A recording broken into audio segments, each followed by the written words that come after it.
Jeannie Moore is there. Yes. Yes.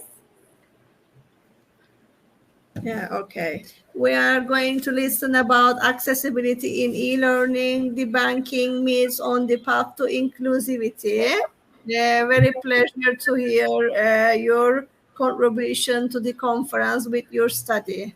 Thank you. It's your turn. Thank you. Okay. Thanks for coming, everybody. So my name is Jenny Moore, and you'll notice that this is a little bit different because we made an online course to kind of illustrate some of the things that we're going to go through today. It's not exactly like the online courses we would typically make, just a heads up, because it did need to be presentation friendly. But this is something that you're welcome to have access to after the presentation. If you're interested, just let me know. So let me just kind of go through who we are first. So like I said, my name's Jenny Moore. I own a company called Chalk and Tablet.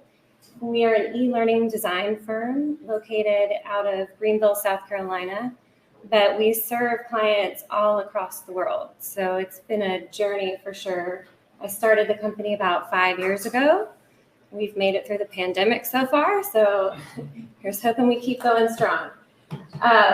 There's my information if you'd like to jot it down, or I can definitely provide a card at the end of this session. So today we're going to talk about accessibility in e-learning and debunk some of the myths that exist and kind of keep us away from creating this inclusive environment in learning.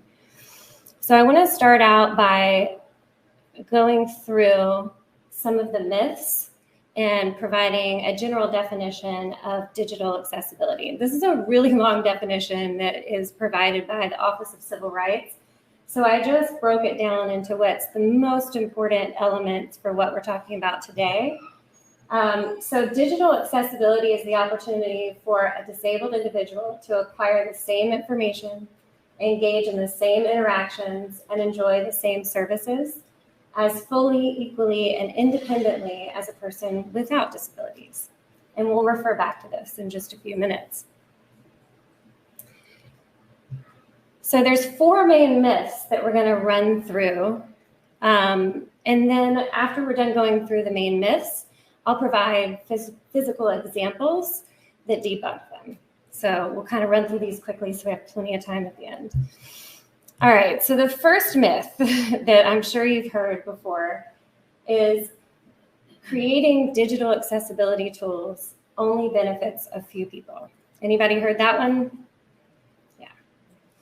So the first thing that debunks this myth is that there are 1 billion disabled individuals in the world today. So even if you haven't gotten a request or notification that someone in your classroom is disabled, chances are there are some. They just are not identifying. And then the second point, which is equally as important, is that the features, if you do them correctly and creatively, can actually be beneficial to everybody, not just people with disabilities, people with different learning styles, and then just folks that don't necessarily qualify as disability, but might have, low vision or, just learning preferences. So that's myth 1. Myth 2 is that digital accessibility can be added after a course is developed. This is extremely common. I guess it can, but it's not advisable. Anybody know why it wouldn't be advisable? Just trying to shoehorn something in this. It's an afterthought, so it's not really. Exactly. Anytime accessibility is an afterthought, you're going to miss places where you need to put the features, and chances are it's not going to be as effective or high quality. So what we recommend and help our clients do typically is integrate the development of these digital accessibility features into the course development process as a whole. And what that does is it prevents rework and it maximizes inclusivity. Saves a lot of time.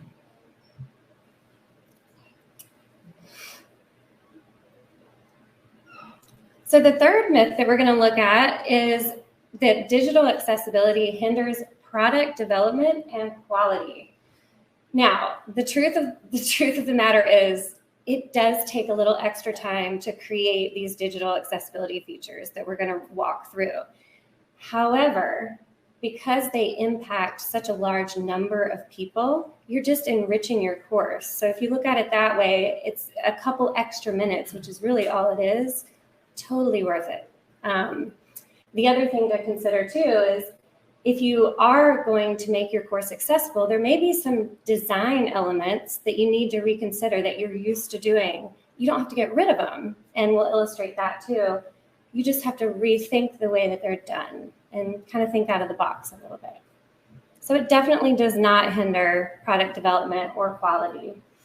And as you get used to creating these digital accessibility features, you will get faster and faster every single time, to the point where you don't even really notice any time at it.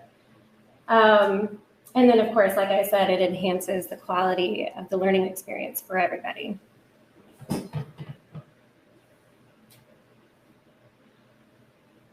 So let's look at our last myth, and then we're going to kind of branch off of this one into some laws and guidelines and into the examples.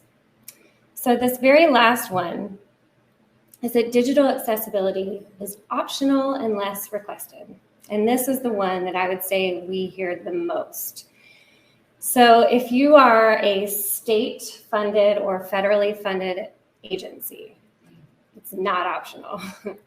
And the other thing to keep in mind, because you could make an argument in a way that it's optional unless requested, because you promise you'll give it to them if they ask for it. But if we refer back to our definition that we looked at just a minute ago, the main thing to see here is that we're supposed to give them the opportunity to acquire the same information fully, equally, and independently.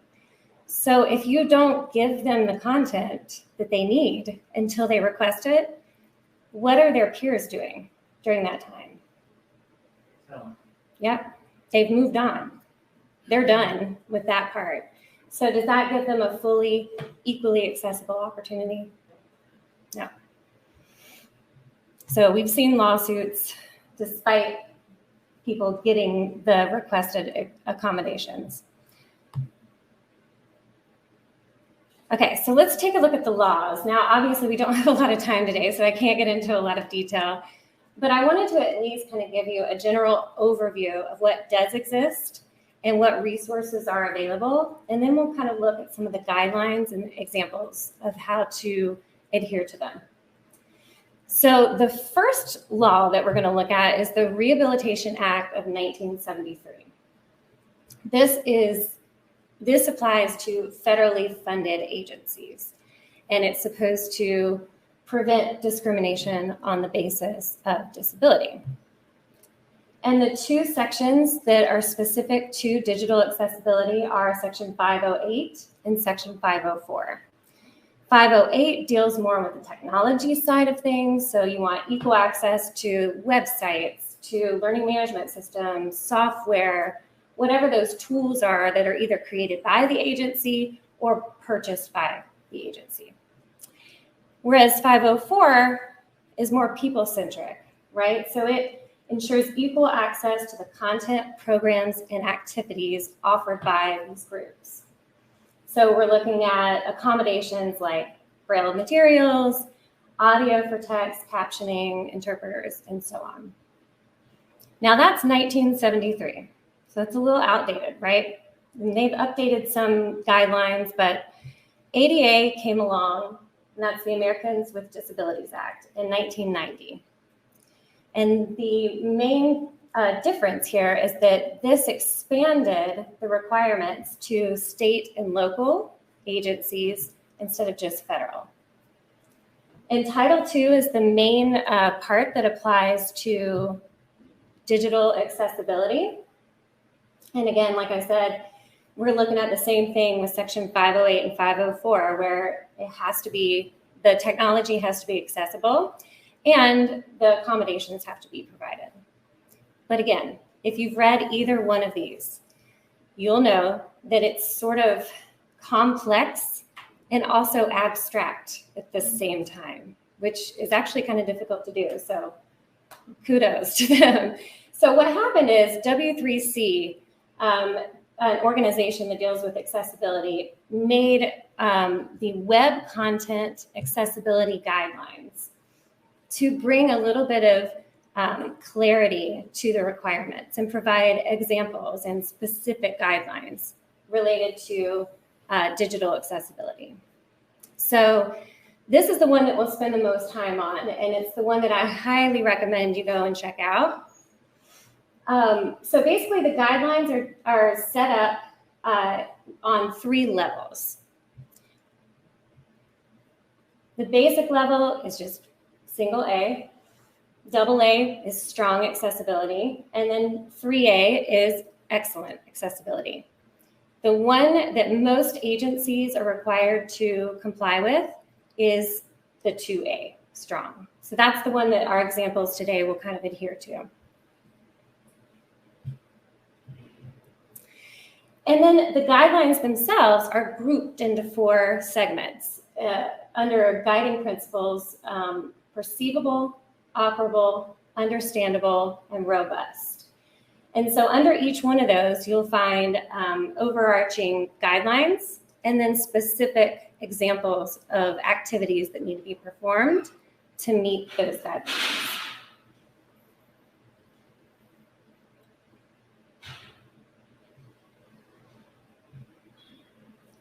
All right, so let's get into this a little bit. This is my favorite part. All right, let's talk perceivable content. What makes your digital content perceivable to individuals with disabilities and really anybody, okay? There are 4 main guidelines: to provide text alternatives, provide media alternatives, create adaptable content, and make content distinguishable. And those are the words straight from the WCAG. Do they make a lot of sense to you just with that description? Yeah. So what you'll find if you go to the WCAG website is you'll see a lot more detail than you probably need. So what I tried to do for you on this is boil it down to the most important things to do. So the very first 2 things that we do when we're planning a course is we look at where do we need to provide text and media alternatives. Extremely important. So let's look at some examples of this.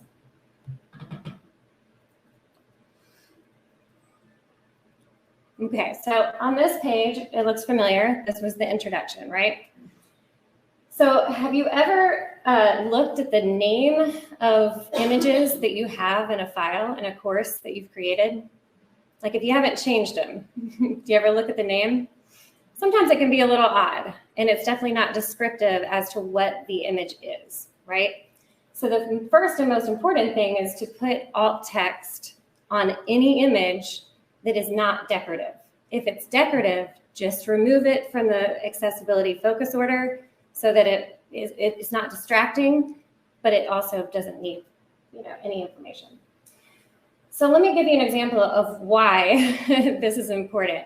Imagine that for whatever reason, whether it's because you have a visual impairment or because you just want to be able to hear something read as opposed to looking at it. Could be that you're multitasking and you can't look over at your computer.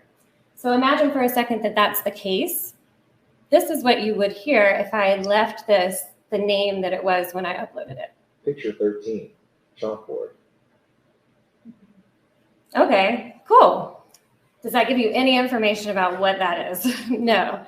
So when I add my alt text, I'm really careful to make sure that it reads it the way that I want it to read it. So I don't just put what it is, but I actually put, space, punctuation, everything so that it really does read accurately. Image of a chalkboard showing the presenter's information and image. Ginny Moore, Doctor of Education, founder and owner of Chalk and Tablet, email address, ginny@chalkandtablet.com. I even had to put the word dot because it just didn't read it. So I think it's really interesting to experience that. And a lot of times it's easy to forget someone's listening to that, you know, and it only took a second to fix it. Yeah. No. Yeah, I've never worked now. There's like 1,000 tools that, you know, that you can use to develop, but I've never worked with one where there's a limit. I think the biggest ones, I would not think to type all that, but Yeah. Yeah. Yes. Yes. It's important. I try to put I'm somewhat new to some of the tools that are used for teach, and so I've really had to venture into that world a little more closely with a couple of our recent projects, and hearing the way that my old alt text was read, I was just, oh my gosh, like I was doing it so it was acceptable, but I do it a little different now. And then the other thing too is if you have any media, visual media, that, you know, somebody wouldn't be able to hear perhaps, having a transcript is really important. So there's actually audio to this course. It's just text-to-speech audio that I can turn on or off if you're interested later. But what you would see is you notice that there's a little closed captioning. If you play this and the audio was on, which is not for the presentation right now, then the closed captioning would come at the bottom of the screen. And then you also, over on the left side, would have a transcript. Now, this is just a picture of the transcript, but that's because the actual transcript for this slide, because of what slide it is on the perceivable one. So the actual transcript is for what we've been going over right now. But if you were on that main menu, it would read all of that. All right. So the 1.3, create adaptable content. We're going to look at describing your labels for buttons and logical tab order when we get to robust, because that sort of wraps it all up in a bow.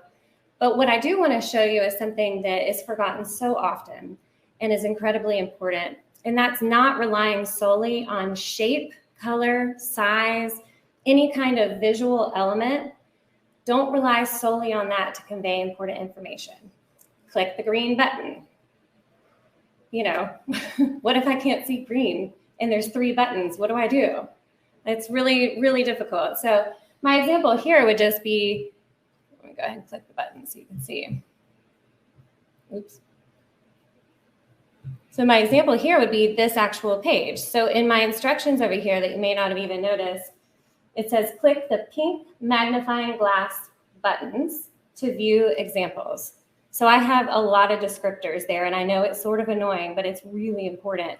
So I have the color, just in case that's how someone would identify things. I have that it is a magnifying glass in case the shape just helps people pick it out really quickly. And then I also have the word button, because on the back end where you can't see right now, it's an actual button. It's a standard size and shape. You just can't see it because it's invisible to the naked eye. But if you were using assistive technology, it would put a big circle around it. So, but imagine if I didn't. Click the pink icons to view examples. What if I can't see the pink icons? And what if I don't even know where an icon is? I mean, that causes all sorts of problems. And it's also assuming that I probably didn't set it up as an actual button. I just put a link to it, which is not the case.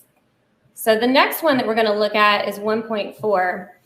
And this is making content distinguishable. So we want to avoid autoplay. Have you ever been on a website and something starts playing really loud? So most of these tools, you set it up, your content up in little chunks. And so that kind of takes care of it for you. You don't have anything play automatically on the first page. But then when you click next, they know that they're moving to the next page and it's going to have audio, but they're in charge of when that comes up, right? And you can always have them, you know, mute if they don't want to hear it, give instructions of that sort. So then the other one too is allowing enough contrast between colors and using appropriate text size and spacing. And I don't know if you found this to be the case too during this during this conference where the dark screen and then a little bit of light coming into the room makes it hard to see like a dark blue on a black. And I don't have vision issues, but that was difficult for me. So it's just, an example of you don't have to have a disability. So this is a good example. We've got large text. We've got high contrast with the black text and the white background, and then plenty of spacing. Here's an example of the opposite. So notice that my background is now like a light gray, which doesn't have the right ratio difference between the light gray and the black text. My text is a lot smaller. That gold is really difficult to see, and definitely does not make it distinguishable.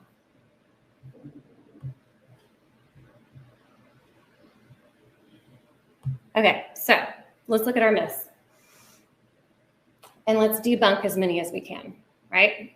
So everything that you've seen with making your content perceivable, does it just benefit a few people? Who could we potentially benefit? Anybody in here benefit from that kind of thing? Everyone benefit everyone. Yes, absolutely. So we'll just shut that. All right, and then how much longer would it take to do all of those things after you've already developed everything? Pretty long time.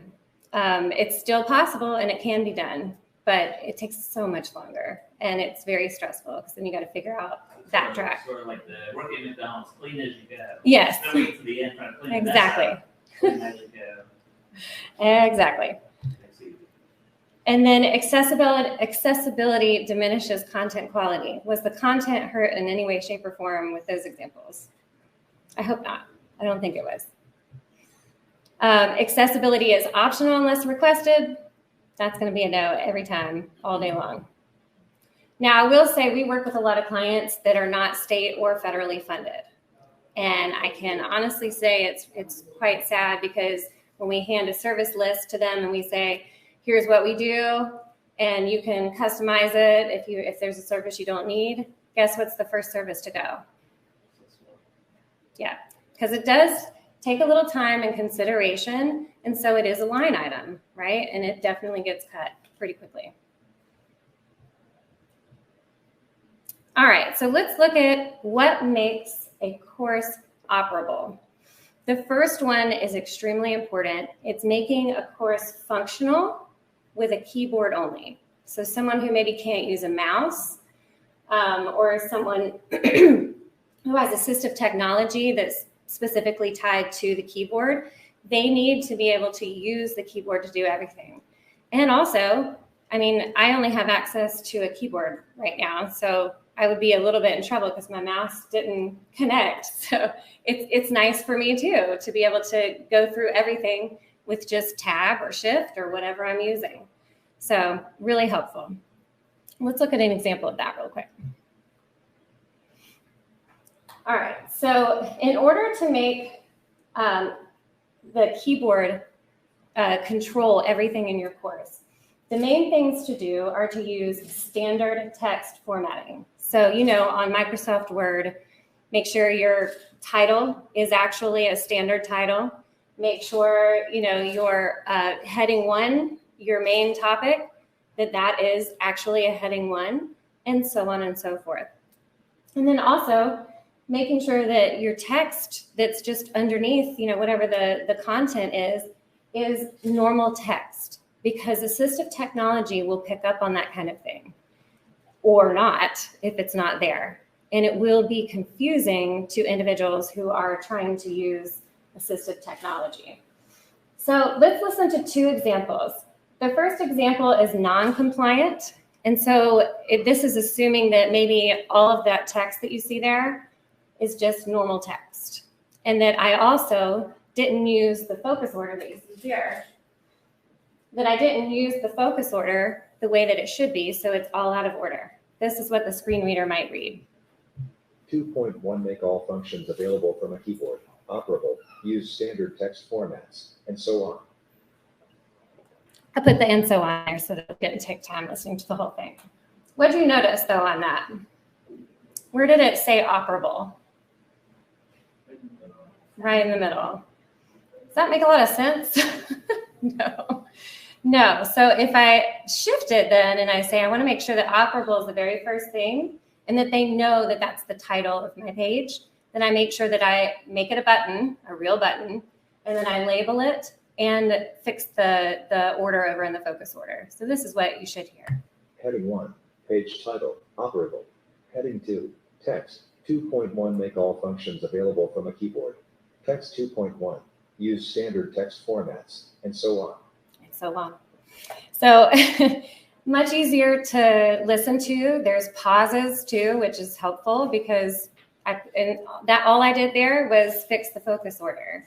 So it really only took a second to sort out. And then 2.2 and 2.3 are pretty self-explanatory. So I figured for the sake of time, we won't do an example. But essentially it's saying, don't put time limits on things. It's just not, I mean, I know a lot of people still do it, but it's just not helpful to anyone. I mean, my poor daughter is 8 years old, and they're doing these like timed math tables that she's so stressed out about. She loves math, and it's like killing her love for math. And it just drives me crazy. It's not effective. So many countless studies have said it's not effective. We just got to stop. And then the other one is don't use blinking or flashing because that can actually cause a seizure and has been known to do that. You can use it, but you have to stay over 5 seconds with the blinks or not go over 5 seconds. And then you don't want something to flash more than 3 times per second. But if you have to think that hard about it, may as well just don't do it. You know, I'm not sure why flashing would be needed. All right, so 2.4, very, very important. Make it easy for your users to navigate the content. This is my favorite because I want to be able to go on to a course and know exactly where I'm supposed to go. I like intuitive content. So the way that you can do this is by providing descriptive links and offering multiple ways to access the content. You also want to use highly visible focus indicator, which is just when the tab, when the screen reader gets to it, it puts a square around the content. And you don't want to put like a really light colored square on a light color background. And you can usually pick that color. So let's look at an example that covers those first two. This is the most common thing that we see when we're reviewing courses and trying to improve them, is that links are not either functional, labeled and descriptive, and look something like this. Have you seen one of those before? Yeah, so a couple things here. It's not functional. I can't click on it. So I would have to copy it if that's even possible and put it in my, so chances of me doing that are pretty slim. Probably not going to. It's not descriptive, and what that means is that if I use a text-to-speech reader, it's going to read that whole thing instead of telling me what it's actually taking me to. So this is what you would hear. Text, https://www.ray/cag21/quickgraph. That's like painful. So do I have any idea where that's going to take me when I click it? Is it important more than ever today to know where you're going to be taken when you click on a link? Yes. If you want someone to click it, you got to let them know where they're going. Okay, so let's look at a better but still not best option. This is click here to learn more. The link is functional, and the focus order over here is correct and accurate. The only thing we don't have is a description. So let's listen to what we hear. Link. Click here to learn more. To click this link, click Control. Button. Printable 1. Perceivable. To click this button, click Control. Link. Click here to learn more. I'm just going to talk over it. Link, click Control. So button. Printable 1. Perceivable. It's reading all of the buttons in the focus order. Control. Okay, so what we see here is we do have a link that works. But did anything in that whole description tell me where I'm going? No. So I still don't have that description. Let's listen to the best example. Link. Check out the complete CAG Quick Reference Guide. To click this link, click Control, space. button, crinkleable one. Okay, so it's going to keep Proceedable. talking To too. click this button, All right, so click now do I control, know exactly space. where I'm going? And the link is functional as well. Everything's in the right order with my focus order, so it's not going to read everything out of order. Good to go. They'll actually use it, which is really helpful. And the other part of this one is that you want to make sure that you have multiple ways to navigate the course, especially because things tend to break. So if something does break, if you have multiple ways to navigate, they can just use a different method. So looking at this page, what navigation options do you see?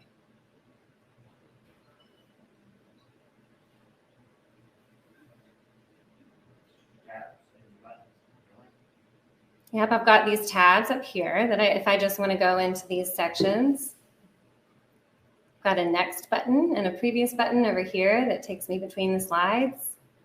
And I also have a interactive menu over on the left. So if my buttons on screen, which this does happen, if they break, they can still get to where they need to go pretty easily. That does happen all the time to us, sadly. Okay, so let's head to our myths real quick, and let's see if we were able to debunk any. We know we can go ahead and close this guy. That's a given. Would you benefit from the things that we went over in this section? Is there one in particular that you feel like you would benefit the most from? Definitely the link. Yeah. Yeah, I hate broken links. It's just the worst. So definitely not just a few people, but everyone. Accessibility should be added after development. Again, same concept, right? Like it's just going to take longer. It's going to be more complex and you're probably going to mess up. And then was the quality diminished in any way, shape, or form? No. All right, let's take a look at our third one. This is understandable. We only have one kind of overarching example for this. So essentially what this one is talking about is you want to make sure that your audience, disability or not, can read the content, they can predict what they're supposed to do, and they are less likely to make mistakes. They are given support to prevent mistakes. So you can kind of read through those when you look at this later, but I want to show you some examples so that it kind of puts it into perspective for you. So this is a little quiz, fun little quiz, right? And so a couple of things to point out here. If I click submit and I haven't answered anything, I immediately get a note saying, wait a minute, you didn't answer anything, go back, answer it, and then you're good to go. If I put the wrong answer in, I'm informed of that, but then given immediately another chance to answer it correctly. And you can obviously put as much feedback or as little as you want. And then if I answer it correctly, yay, I did it. The other thing too to notice is that these are squares and I was allowed to pick more than one. And I have instructions here that say select all that apply, right? So that's a couple methods that I'm ingraining into my students' head. If you see the square, you're going to need to pick more than one. If you don't notice that, at least there's instructions. So let's look at another one. All right, so this one, select a single option. And what shape do we have for our content? Circle. Radio buttons. Yeah, little radio buttons. Yeah, so this should be pretty obvious if they've already taken one of my quizzes. When they take the next one, they have that consistency built in and they know what to expect, probably without even reading the instructions. Yeah, I should point out that if you were born in our generation, you know what radio buttons are. And on the car, when you press one, all the others pop out. I had to tell that to the students. Oh, really? They don't understand that concept. You know, when you push one button, all the others pop out, and that's why they're called radio buttons. Yep. I don't think anybody else That's cool. knows that. Yeah. I don't think I knew that. If you weren't, I learned something that today. age, you wouldn't know that. Yeah. Yeah, so if they even tried, they wouldn't be able to answer more than one of them, right? And the other thing that you may have noticed is that I have really clear indications that that's the one that they're selecting so that they know exactly what they've picked. And does the item submit as soon as they've picked an answer? No. Have you ever taken a quiz where the item, I'm like, wait a minute, I didn't mean to click that one. Oh no. So they have an option to change their answer before they submit if they need to.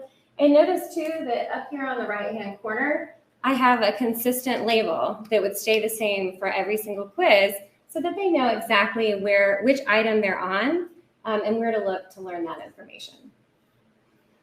So I'm going to submit the wrong answer. And notice we also have a color theme in case they can see color, but it's not the only thing, right? But we have a color theme letting them know that, oops, they got it wrong. If they can't see color, we have feedback that would be read by a screen reader so that they know that they got it incorrect and that they can try again. Same is true for the correct answer as well. Great job, yay, and then continue to get back to where we were. So that's kind of a quick summary. Of course, we do that on the course pages too, but assessments, I think, are where this is most important, right? Because they're trying to show you what they know, and you want an accurate view of what they know. So you want to make sure that you give them all the tools they need to be able to show you that in an accurate way. All right, so to the cabinet. So who would benefit from assessments like that? And this is probably one of the most important ones to not wait until the end to do, because it is so integrated into the assessments. And once you get an assessment working the way you want it, do you go and make your other assessments from scratch? No. Copy, paste, copy, paste. How many of those would you have to do? So definitely doing this during and testing before you copy paste to make sure you have it exactly. I learned that the hard way for sure. Have it exactly the way that you want it, including, focus order too. It's easy to forget. Was the quality of the content diminished in any way? All right, and we know not optional. Okay, let's look at our last one. Robust is sort of the bow that wraps everything up. And if anybody in here a coder, any code, okay. So when you're developing a course, you know that there's 1,000 different ways to do it. And some folks will build out the content directly in the pages of their learning management system. And in a lot of cases, you need to use code to make sure that it's formatted in the way that it needs to be done. Now, there are resources to where you can bypass that and do it on the front end to where it's kind of sort of done for you. So one of the key points here is that you got to validate your code, because you don't want your code, something you can't see and may not know is there. You don't want that to get in the way of any assistive technology. So validating that using standard code, not trying to be too fancy, really important. The other thing is designing all of your inputs. So that's all your quiz items or surveys, whatever it may be, your buttons, your links, so that they're recognizable to a broad array of assistive technologies. And there's a new assistive technology introduced all the time, right? So you need to make sure that you're not, again, trying to be too fancy with the elements that need to be read by those tools. It can still look nice, and it can still be cool and fun for the students to use, but those back-end elements are what are most important to make sure that you developed in the right way. So let me show you what that looks like, because I know you can't actually see it from the front end. So you remember this screen, right? When we were going through the myths, and we had a button here and a button here. And when I click them, the content pops out. That's a little bit, scary when you're trying to make things accessible. So what's important is that when I choose what my button is, I make sure it's a standard button that is in my actual tool, and they all come with standard buttons. But do you think the standard buttons are shaped like folders? No, like there's only 3 options, I think. You can do an oval, and then rounded corners, and then square. So I didn't want that to mess me up. So what I did is I put a square button on there. These are both square buttons, and I just made it invisible. And I put the right information on the back end so that the screen reader would read it. Then I hid the folders so that the screen reader would ignore that. So that way I can still make it fancy, cool, fun, interactive, but follow all the rules and make sure that it's read correctly. So let's take a listen to some examples here. So non-standard buttons. If I use the folder as my button and I put a link on it, which it would work, the link would work, this is what you'd hear. Heading 2, myth folder. Heading 2, myth folder. Oh, okay. All right, let's just go through these quickly then. The standard button, which I just kind of gave you a quick screenshot there. Press Control-Shift to click this button. Okay, so I know it's a button. Do I know where it takes me? No. This is labeled. Button. Click to reveal the myth. Press Control-Shift to click this button. So better, right? Not too bad. All right, now the focus order, real quick. This is when it's out of order, but my button's fine. Heading 1, page title, myth 1. Button. Click to reveal the reality. Text, myth. Accessibility only benefits a few people. Button. Reveal myth. So does that go in the order that I went in? No. Let's listen to the final one. Heading 1, page title, myth 1. Button. Click to reveal the reality. Text, myth. Accessibility only benefits a few people. So you kind of get the overall idea there, where it's extremely important to kind of check off those boxes. So I know we're short on time, so I think we know that all of these drawers are going to be shut. And you'll have access to this later as well, so that you can kind of walk through it and take a look. So that is accessibility and e-learning and kind of the general myths. And I hope that gave you at least a little bit of an idea of it's not something scary. It's not something that's going to change everything the way that you do. It does take a little time to learn, but it's totally worth it because it helps everyone. So do you guys have any questions?